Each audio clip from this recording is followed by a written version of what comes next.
think you have to sometimes carve. If you're going to be involved in testing advocacy type things, you have to manage your own workload in that regard, because a lot of the opportunities you're asked to get involved with are quite ad hoc. It's unusual, although not impossible, to find a fixed job like the one I had at Mailinator, that is your role. But even within that, my role was very fluid, right? I would be liaising with third parties about integrations, or I would be creating a training video, or I would be trying to understand the product, or I would be meeting with the CEO. It was very, very up to me to experiment and try new things, which was awesome.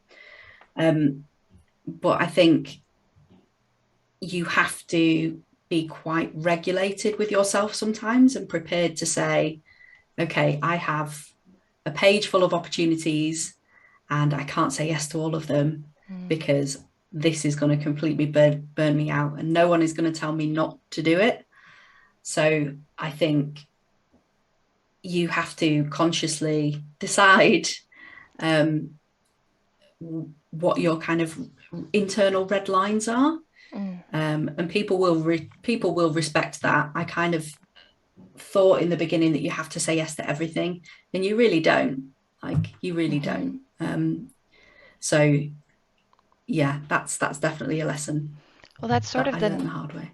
oh, that's sort of the nature of the beast, isn't it? That's the reason why we're having this conversation is because there isn't a set role many times for people who do this kind of work. They kind of create it themselves based Right. on the nature of the work that they do and how that affects other people.